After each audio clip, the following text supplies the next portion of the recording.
Hello everyone, my name is Yoko. On this channel, I will be disseminating information that I have collected in English, as I feel that the information that is happening in China is often not accurately conveyed to countries other than China.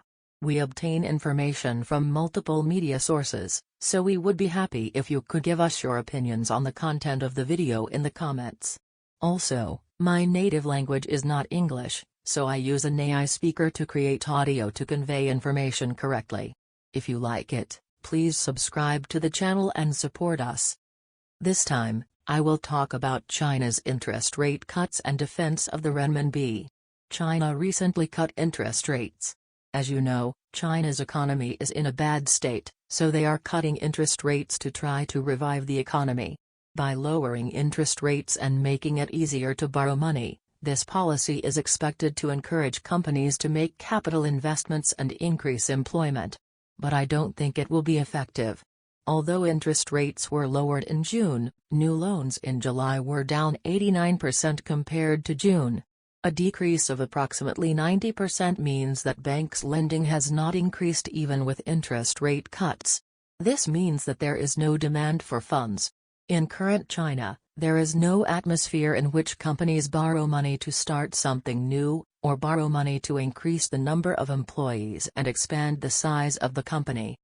Furthermore, the renminbi's depreciation against the dollar continues unabated due to the interest rate cut. A rate cut could make the situation worse. Normally, a weaker renminbi would be beneficial for exports, but China's exports are currently declining due to political factors. In other words, there is no benefit from a weaker renminbi. On the other hand, imports only suffer the disadvantage of higher costs. Therefore, China wants to stop the renminbi from depreciating. There has been an article that suggests that multiple banks in China may be supporting the purchase of the renminbi. By selling dollars, we are intervening to prevent the renminbi from depreciating against the dollar. The large banks in China that are active overseas are state-owned enterprises, so they are like alter egos of the Communist Party. The state-owned enterprises are focusing on selling the dollar and defending the renminbi. This means that they are releasing their dollar reserves, so they cannot continue short covering the renminbi forever. Because the dollars we have are disappearing, it is impossible to try to maintain the value of the renminbi while lowering interest rates. Therefore, the renminbi's value will continue to decline against the dollar. Another strategy that has the potential to maintain the value of the renminbi is to increase China's exports. The value of a country's currency depends on the value it produces. The currency of a country that has nothing that foreigners want to buy loses its value. In the Middle East, there are some countries that survive because the government distributes money even if the people do not work. Such countries are able to survive because they have the resource of oil. The economy is established because there are things that foreigners want to buy.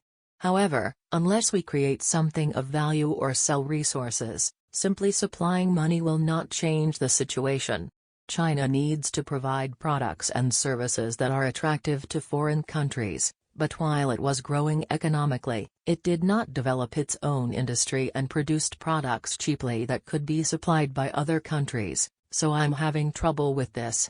Exports from Japan are extremely diverse and of high quality, and there are many items with high added value, which is different from China. Therefore, although interest rates in Japan are much lower than in the United States, if we do our best to export, we can maintain the value of the yen. Cost-push inflation is currently having a big impact in Japan, but many people only feel the disadvantages because they have not yet reached the stage where their salaries will increase. However, the situation in China is even worse. There is talk of cutting taxes in China because it is dangerous if things continue as they are. This is not to say that the Chinese Communist Party is a very good government. It's a natural policy. Raising taxes should not be done when the economy is in a slump. I believe that at least creating expectations for tax cuts will have a positive impact on the economy. That's all for now. See you next time.